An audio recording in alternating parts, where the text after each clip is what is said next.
Hi friends, എല്ലാവർക്കും UPSC mentor മലയാളത്തിലേക്ക് സ്വാഗതം. ഇന്നത്തെ വീഡിയോയിൽ നമ്മൾ combined defence services examination 2025 combined defence services എക്സാമിനേഷന്റെ കംപ്ലീറ്റ് സ്ട്രാറ്റജിയും അതുപോലെ തന്നെ ടിപ്സ് ആൻഡ് ട്രിക്സും കുറച്ച് ടിപ്സ് ആൻഡ് ട്രിക്സും ആണ് നമ്മൾ ഡിസ്കസ് ചെയ്യാൻ പോകുന്നത്. സോ നമുക്ക് വീഡിയോയിലേക്ക് പോവാം. അതിനു മുന്നേ ചാനൽ ആരെങ്കിലും സബ്സ്ക്രൈബ് ചെയ്തിട്ടില്ലെങ്കിൽ സബ്സ്ക്രൈബ് ചെയ്ത് സപ്പോർട്ട് ചെയ്യുക. ഫർദർ നോട്ടിഫിക്കേഷൻസിനായിട്ട് ബെല്ലൈക്കൺ കൂടി ഒന്ന് പ്രസ് ചെയ്യുക. ഓക്കെ, അപ്പൊ നമ്മുടെ CDS എക്സാമിന്റെ പേർപ്പസ് എന്ന് പറയുന്നത് എന്താണ്? IMA, INA, AFA, OTA, Indian military academy, Indian naval academy, air force academy, officers training academy, ഈ 4 അക്കാദമീസിലേക്ക് കാൻഡിഡേറ്റ്സിനെ സെലക്ട് ചെയ്യുക, അല്ലെങ്കിൽ ആ ഒരു കാൻഡിഡേറ്റ്സിനെ ഈ അക്കാദമീസിലേക്ക് സെലക്ട് ചെയ്യുക എന്നുള്ളതാണ് എന്ത് CDS എക്സാമിനേഷന്റെ പർപ്പസ് എന്ന് പറയുന്നത്. പിന്നെ ഈ IMA, INA, AFA എന്നുള്ളത് എക്സാംസ് ആർക്കുള്ളതാണ്? മെൻസിനുള്ളതാണ്. അതായത് ഫീമെയിൽസിന് പറ്റത്തില്ല, ഓൺലി മെയിൽ കാൻഡിഡേറ്റ്സിന് മാത്രമേ ഇത് പറ്റത്തുള്ളൂ. OTA എന്ന് പറയുന്നത് ഫീമെയിൽ കാൻഡിഡേറ്റ്സിനും കൂടെ പറ്റും. ബോത്ത് മെൻ ആൻഡ് വുമൺ ആണ്. അവിടെ മെയിൽ കാൻഡിഡേറ്റ്സിനും OTA എക്സാം എഴുതാം, അതുപോലെ തന്നെ ഫീമെയിൽ കാൻഡിഡേറ്റ്സിനും OTAയുടെ എക്സാം എഴുതാൻ പറ്റും. പിന്നെ IMA, INA, AFA എന്ന് പറയുമ്പോൾ അവിടെ നമുക്ക് പഠിക്കേണ്ട സബ്ജക്ട്സ് ഏതാണ്? ഇംഗ്ലീഷ് പഠിക്കണം, ജനറൽ നോളജ് പഠിക്കണം, അതുപോലെ തന്നെ എന്താണ് എലമെന്ററി മാത്തമാറ്റിക്സും. IMA, INA, AFA ഈ 3 അക്കാദമികളിലേക്കുള്ള എക്സാം എഴുതുന്ന ആളുകൾ എന്ത് ചെയ്യണം?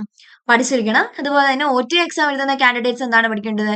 ഇംഗ്ലീഷും ജനറൽ നോളജും പഠിച്ചാൽ മതി, അവർക്ക് മാത്തമാറ്റിക്സ് ഇല്ല. ഈ കാര്യങ്ങളൊക്കെ ശ്രദ്ധിക്കുക. ഒത്തിരി പേര് ഡൗട്ട്സ് ചോദിച്ചു, അതുകൊണ്ടാണ് ഞാൻ ഈ വീഡിയോ ഇടുന്നത്. ഒന്നുകൂടി പറയാം.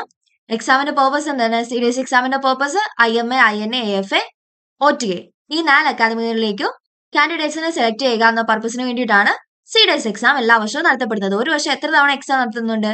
2 തവണ എക്സാം നടത്തുന്നുണ്ട്. CDS 1 2025 എന്നാണ്? അത് ഏപ്രിൽ 13-ാം തീയതിയാണ്. അപ്പൊ എനിക്ക് കുറച്ച് ടൈമേ ഉള്ളൂ. നോട്ട്സ് ഒക്കെ അവൈലബിൾ ആണ്. വേണമെന്നുള്ളവർ എന്ത് ചെയ്യുക? എന്റെ അടുത്ത് പറയുക. പെയ്ഡ് നോട്ട്സ് ആണ്, പക്ഷെ വളരെ അഫോർഡബിൾ ആയിട്ടുള്ള റേറ്റിലാണ് നമ്മൾ കൊടുക്കുന്നത്. എക്സാം ആയതുകൊണ്ട് കുറച്ച് റേറ്റ് കുറച്ചിട്ടും ഉണ്ട്. സോ എന്ത് ചെയ്യുക? വേണമെന്നുള്ളവര് ഞാൻ എന്റെ ഇൻസ്റ്റാഗ്രാം വഴിയും വാട്സപ്പ് ഗ്രൂപ്പിന്റെ ലിങ്ക് കൊടുത്തേക്കാം. അതിൽ എനിക്ക് ജസ്റ്റ് DM ചെയ്യുക, അല്ലെങ്കിൽ പ്രൈവറ്റ് മെസ്സേജ് ചെയ്താലും മതി. ഓക്കെ, പിന്നെന്താണ്? IMA, INA, AFA Indian military academy, Indian naval academy, air force academy എന്ന് പറയുന്ന ആർക്ക് എഴുതാൻ പറ്റും? എക്സാംസ് ആർക്കാണ് എഴുതാൻ പറ്റുന്നത്? മെയിൽ കാൻഡിഡേറ്റ്സിന് മാത്രമേ IMA, INA, AFAയിലേക്ക് ഉള്ള എക്സാം എഴുതാൻ പറ്റത്തുള്ളൂ. ഇനി OTAയുടെ എക്സാം ആണെങ്കിൽ ആർക്കൊക്കെ എഴുതാൻ പറ്റും? അത് ബോത്ത് മെൻ ആൻഡ് വുമൺ ആണുള്ളത്. ഫീമെയിൽ ആൻഡ് മെയിൽ കാൻഡിഡേറ്റ്സിന് OTAക്ക് വേണ്ടിയിട്ടുള്ള എക്സാം എഴുതാനായിട്ട് സാധിക്കും. പിന്നെ നമ്മൾ പഠിക്കേണ്ട സബ്ജക്ട്സ് IMA, INA, AFAക്ക് എന്തൊക്കെയാണ് പഠിക്കേണ്ടത്? English, general knowledge and elementary mathematics ഈ 3 സബ്ജക്ട്സ് നമ്മൾ പഠിച്ചിരിക്കണം. അതുപോലെ OTA വേണ്ടിയിട്ട് എക്സാം പ്രിപ്പയർ ചെയ്യുന്ന കാൻഡിഡേറ്റ്സ് ആണെങ്കിൽ എന്താണ് ചെയ്യേണ്ടത്?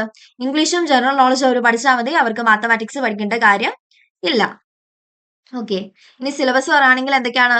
ഇംഗ്ലീഷ് ഉണ്ട്, ജനറൽ നോളജ് ഉണ്ട്, എലമെന്ററി മാത്തമാറ്റിക്സ് ഉണ്ട്. ഇതിൽ ജനറൽ നോളജിൽ വരുന്ന എന്തൊക്കെയാണ്? കറണ്ട് അഫയേഴ്സ് ഉണ്ട്, ഹിസ്റ്ററി ഉണ്ട്, ദ ആൻഷ്യന്റ് മെഡീവിയൽ മോഡേൺ, പിന്നെ ഏതാണ്?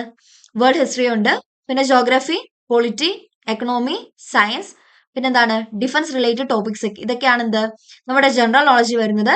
പിന്നെന്താണ് വരുന്നത്? Elementary mathematics. അങ്ങനെ 3 ഇംഗ്ലീഷ് ഉണ്ട്, ജനറൽ നോളജ് ഉണ്ട്, എലമെന്ററി മാത്തമാറ്റിക്സ് ഉണ്ട്. ഇത് പ്രത്യേകം ശ്രദ്ധിക്കേണ്ട കാര്യം, OTA എക്സാം എഴുതുന്ന ആൾക്കാരാണെങ്കിൽ എന്ത് ചെയ്യേണ്ട? നമുക്ക് എലമെന്ററി മാത്തമാറ്റിക്സ് പഠിക്കേണ്ട കാര്യമില്ല, ഇംഗ്ലീഷും ജനറൽ നോളജും പഠിച്ചാൽ മതി. ഓക്കെ, ഒരിക്കലും ഇംഗ്ലീഷ് ജനറൽ നോളജ് പഠിക്കുന്ന ടൈമിൽ എന്ത് ചെയ്യാണ്? ഡിഫൻസ് റിലേറ്റഡ് ടോപ്പിക്സ് മിസ്സാക്കരുത്. അതും എന്ത് ചെയ്യണം? നല്ല രീതിക്ക് പഠിച്ചു വെക്കണം. കാരണം നമ്മൾ എഴുതാൻ പോകുന്ന എന്തിന്റെ എക്സാം ആണ്? ഡിഫൻസിന്റെ എക്സാം ആണ്. സോ ആ ഒരു ഡിഫൻസ് റിലേറ്റഡ് ടോപ്പിക്സ് ഒന്നും മിസ് ചെയ്യാണ്ട് നല്ല രീതിക്ക് പഠിക്കുക. കറണ്ട് അഫയേഴ്സിൽ നല്ല രീതിക്ക് ഫോക്കസ് ചെയ്യുക. ഡെയിലി ഒരു ന്യൂസ് പേപ്പറോ അല്ലെങ്കിൽ ഏതെങ്കിലും ഒരു ന്യൂസ് എന്ത് ചെയ്യുക? കണ്ടിരിക്കുക, അല്ലെങ്കിൽ ന്യൂസ് പേപ്പർ വായിച്ചിരിക്കുക.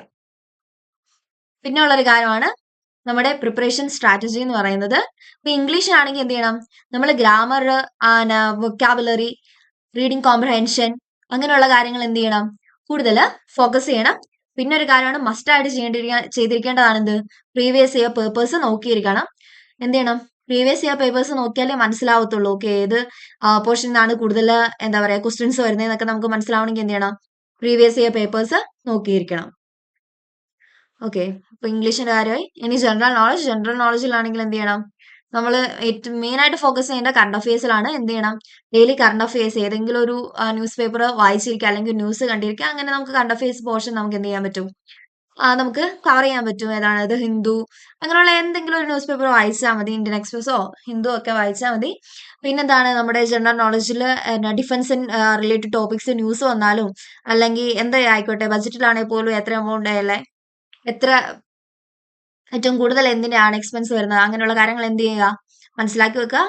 ഡിഫൻസിന് എന്തോരെയാണ് എമൗണ്ട് നമ്മൾ വെച്ചേക്കുന്നത് മാറ്റി വെച്ചേക്കുന്നത് എന്നുള്ള കാര്യങ്ങളൊക്കെ എന്ത് ചെയ്യുക ബജറ്റിലാണെങ്കിൽ പോലും നോക്കി ഒന്ന് മനസ്സിലാക്കി വെക്കുക. ഇത്തവണത്തെ ബജറ്റ് കഴിഞ്ഞ ദിവസമാണ് വന്ന് സോ അതൊന്ന് ശ്രദ്ധിക്കുക. പിന്നെ എന്താണ് മാത്തമാറ്റിക്സ് ആണുള്ളത്. മാത്തമാറ്റിക്സിന്റെ കാര്യം കംപ്ലീറ്റ് എന്ത് ചെയ്യുക സിലബസ് കവർ ചെയ്യുക നല്ല രീതിക്ക് പഠിക്കുക.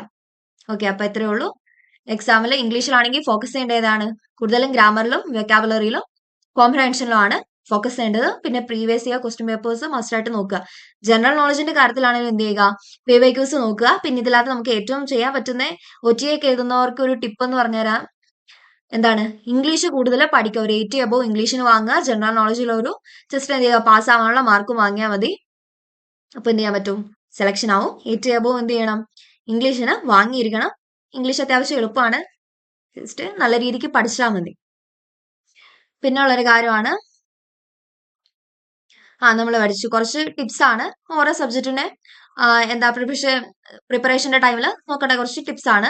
ഇംഗ്ലീഷ് ആണെങ്കിൽ എന്ത് ചെയ്യുക ഗ്രാമർ പിന്നെന്താണ് റീഡിങ് കോംപ്രഹെൻഷൻ അങ്ങനെയുള്ള കാര്യങ്ങളിൽ ഫോക്കസ് ചെയ്യുക. പിന്നെന്താണ് ഡെയിലി അതായത് ഈ റീഡിങ് കോംപ്രഹെൻഷൻ പാസേജ് ഒക്കെ എന്ത് ചെയ്യുക ഡെയിലി പ്രാക്ടീസ് ചെയ്യുക. പിന്നെ ഓരോ ദിവസം എന്താണ് ഓരോ ന്യൂ വേർഡ്സ് പഠിക്കുക അതിന്റെ യൂസേജും പഠിക്കുക. അങ്ങനെയുള്ള കാര്യങ്ങളൊക്കെ ചെയ്താൽ എന്ത് ചെയ്യാൻ പറ്റും നമുക്ക് ഇംഗ്ലീഷ് പെട്ടെന്ന് പഠിച്ചെടുക്കാനായിട്ട് പറ്റും. പിന്നെ ജനറൽ നോളജിലാണെങ്കിൽ കറണ്ട് അഫയേഴ്സ് നോക്കുക. അതുപോലെ എക്സ്പെഷ്യലി ഡിഫൻസ് റിലേറ്റഡ് ന്യൂസ് നോക്കുക. പിന്നെ എന്താണ് സ്റ്റാറ്റിക് GK ടോപ്പിക്സ് എന്താണ് അതൊക്കെ എന്ത് ചെയ്യുക റിവൈസ് ചെയ്യുക. ഹിസ്റ്ററി ജോഗ്രഫി പൊളിറ്റി അങ്ങനെയുള്ള കാര്യങ്ങളൊക്കെ എന്ത് ചെയ്യുക റിവൈസ് ചെയ്യുക. റിവിഷൻ വളരെ ഇമ്പോർട്ടന്റ് ആയിട്ടുള്ള കാര്യമാണ്. നമ്മൾ PYQs നോക്കുന്ന പോലെ തന്നെയാണ് ഇമ്പോർട്ടന്റ് ആണ് റിവിഷനും മോക്ക് ടെസ്റ്റും അത് ഞാൻ പറയാം. ഓക്കെ പിന്നെയുള്ളതാണ് മാത്തമാറ്റിക്സ്. മാത്തമാറ്റിക്സിലെ ബേസിക് കോൺസെപ്റ്റ് ഒക്കെ എന്ത് ചെയ്യുക ഫോർമുലാസ് ഒക്കെ എന്ത് ചെയ്യുക ഡെയിലി എന്ത് ചെയ്യുക പ്രാക്ടീസ് ചെയ്യുക. പ്രീവിയസ് ഇയർ ക്വസ്റ്റ്യൻ പേപ്പേഴ്സ് എന്ത് ചെയ്യുക സോൾവ് ചെയ്ത് നോക്കുക. ഇതൊക്കെയാണ് ഓരോ സബ്ജക്റ്റിനും കുറച്ച് ടിപ്സ് പറഞ്ഞതാണ്. നമ്മൾ ഇംഗ്ലീഷിലാണെങ്കിൽ എന്ത് ചെയ്യണം ഗ്രാമർ റൂൾസ് അങ്ങനെയുള്ള കാര്യങ്ങളൊക്കെ എന്ത് ചെയ്യുക ഫോക്കസ് ചെയ്യുക. റീഡിങ് കോംപ്രഹെൻഷൻ എന്ത് ചെയ്യുക ഡെയിലി പ്രാക്ടീസ് ചെയ്യുക. പിന്നെന്താണ് ഓരോ ന്യൂ വേർഡ്സ് അല്ലെങ്കിൽ ഓരോ പുതിയ പുതിയ വാക്കുകൾ എന്ത് ചെയ്യുക ഓരോ ദിവസവും പഠിക്കുക. വേർഡ്സ് മാത്രമല്ല അതിന്റെ യൂസേജും എന്ത് ചെയ്യുക പഠിക്കുക. ജനറൽ നോളജിലാണെങ്കിൽ കറണ്ട് അഫയേഴ്സിൽ ഫോക്കസ് ചെയ്യുക. ഡെയിലി ന്യൂസ് പേപ്പർ വായിക്കുക. പിന്നെ എന്താണ് സ്റ്റാറ്റിക് GK ടോപ്പിക്സ് എന്ത് ചെയ്യുക റിവൈസ് ചെയ്യുക. അതായത് ഹിസ്റ്ററി ജോഗ്രഫി പൊളിറ്റി അങ്ങനെയുള്ള കാര്യങ്ങളൊക്കെ എന്ത് ചെയ്യുക റിവൈസ് ചെയ്യുക. മാത്തമാറ്റിക്സ് ആണെങ്കിൽ ഓരോ ഫോർമുലാസും ബേസിക് കോൺസെപ്റ്റും ഒക്കെ എന്ത് ചെയ്യുക പ്രാക്ടീസ് ചെയ്യുക. അത് റെഗുലർ ആയിട്ട് പ്രാക്ടീസ് ചെയ്യുക. പിന്നെ എന്താണ് PYQs പ്രീവിയസ് ഇയർ ക്വസ്റ്റ്യൻ പേപ്പേഴ്സും മനസ്സിലാക്കുക. അതുപോലെ തന്നെ എന്ത് ചെയ്യുക PYQസും പഴയതൊക്കെ എന്ത് ചെയ്യുക എക്സാം എടുത്തിട്ട് പ്രാക്ടീസ് ചെയ്ത് നോക്കുക. പഴയ എക്സാമിന്റെ PYQs ഒക്കെ എടുത്തിട്ട് പ്രാക്ടീസ് ചെയ്ത് നോക്കുക. പിന്നെയാണ് നമ്മുടെ എന്താ മോക്ക് ടെസ്റ്റും PYQസിന്റെ കാര്യം ഞാൻ പറഞ്ഞു. വളരെ ഇമ്പോർട്ടന്റ് ആയിട്ടുള്ള കാര്യമാണ് നമ്മൾ നോക്കണം. അതുപോലെ തന്നെ ഇമ്പോർട്ടന്റ് ആയിട്ടുള്ള കാര്യമാണ് മോക്ക് ടെസ്റ്റ്. അതായത് നമുക്ക് ഇഷ്ടംപോലെ ഫ്രീ മോക്ക് ടെസ്റ്റുകളൊക്കെ അവൈലബിൾ ആണ്. അതൊക്കെ എന്ത് ചെയ്യുക ചെയ്ത് നോക്കുക. എക്സാമിന് മുന്നേ എന്നാണെങ്കിലും ഒരു 2-3 മോക്ക് ടെസ്റ്റ് 2-3 എന്നല്ല കുറെ അധികം മോക്ക് ടെസ്റ്റുകൾ എന്ത് ചെയ്യുക ചെയ്ത് നോക്കുക. പിന്നെ ടൈം മാനേജ്മെന്റ് ആണ്. എന്ത് ചെയ്യാൻ പറ്റും ഇപ്പൊ ഇനി നമുക്ക് എന്താ പറയാ 2 മാസേ ഉള്ളൂ എക്സാമിന്. അപ്പൊ ഇങ്ങനെ പഠിച്ചാൽ പോലും 1 മണിക്കൂറല്ല ഇംഗ്ലീഷ് ഒരു 1 മണിക്കൂറിന് പകരം ഒരു 2 മണിക്കൂർ പഠിക്കുക. ജനറൽ നോളജ് ഒരു 3 മണിക്കൂറിന് പകരം പറ്റുമെങ്കിൽ ഒരു 4 മണിക്കൂർ പഠിക്കുക. മാത്തമാറ്റിക്സ് ഒരു 2 മണിക്കൂർ പഠിക്കുക. എന്ത് ചെയ്യുക അങ്ങനെ പഠിച്ചു പോവുക. പക്ഷെ നമുക്ക് CDS 2ന് വേണ്ടിയിട്ടൊക്കെയാണ് പ്രിപ്പയർ ചെയ്യുന്നതെങ്കിൽ എന്ത് ചെയ്യുക ഇംഗ്ലീഷ് ഒരു 1 മണിക്കൂർ പഠിച്ചാൽ മതി. ജനറൽ നോളജ് ഒരു 3 മണിക്കൂർ പഠിക്കുക. മാത്തമാറ്റിക്സ് ഒരു 2 മണിക്കൂർ പഠിക്കുക. ആ ഒരു രീതിയിൽ പഠിച്ചു പോയാൽ എന്ത് ചെയ്യാൻ പറ്റും നമുക്ക് ആ ഒരു എക്സാം ആകുമ്പോഴത്തേനും നമുക്ക് എല്ലാ സബ്ജക്റ്റും നല്ല രീതിക്ക് പഠിക്കാനായിട്ട് പറ്റും. ഇനിയിപ്പം CDS 1 എഴുതുന്നവരാണെങ്കിൽ എന്ത് ചെയ്യുക ഇതിൽ കുറച്ച് ടൈം ആഡ് ചെയ്തിട്ട് പഠിക്കുക. ഇംഗ്ലീഷ് എന്ത് ചെയ്യുക ഒരു 2 മണിക്കൂർ പഠിക്കുക. ജനറൽ നോളജ് ഒരു 3 മണിക്കൂർ അല്ലെങ്കിൽ ഒരു 3.5 മണിക്കൂർ പഠിക്കുക. മാത്തമാറ്റിക്സ് ഒരു 2 മണിക്കൂർ പഠിക്കുക. അതുപോലെ തന്നെ എന്ത് ചെയ്യുക ഡെയിലി റിവിഷൻ ചെയ്യുക. വീക്ക്ലി റിവിഷൻ ചെയ്യുക. അതുപോലെ എന്ത് ചെയ്യുക റിവിഷന് വേണ്ടിയിട്ട് ഒരു കുറച്ച് ടൈം എന്ത് ചെയ്യുക മാറ്റി വെക്കുക. പിന്നെ നമ്മൾ കുറച്ച് ചെയ്യുന്ന ഒരു കോമൺ മിസ്റ്റേക്ക് എന്ന് പറയുന്നത് ഒന്നേ ഇംഗ്ലീഷ് പഠിക്കുക അല്ലെങ്കിൽ GK പഠിക്കും. അങ്ങനെ പഠിക്കരുത്. എന്ത് ചെയ്യുക 2 സബ്ജക്റ്റ് ഒരുപോലെ തന്നെ പഠിക്കുക. 2 പേപ്പേഴ്സ് ആണ് 3 പേപ്പേഴ്സ് വരും. മാത്തമാറ്റിക്സ് ഒക്കെ വരും. ഞാൻ OTയുടെ കാര്യമാണ് പറഞ്ഞത് 2 പേപ്പറിന്. അപ്പൊ എന്ത് ചെയ്യുക എല്ലാ സബ്ജക്റ്റും ഒരുപോലെ തന്നെ പഠിക്കുക. കംപ്ലീറ്റ് സിലബസ് എന്ത് ചെയ്യുക, കവർ ചെയ്തിരിക്കുക എക്സാമിന് മുന്നേ. അല്ലാതെ ഇംഗ്ലീഷ് കൂടുതൽ പഠിക്കുക, GK അങ്ങനെ പഠിച്ചിട്ട് കാര്യമില്ല.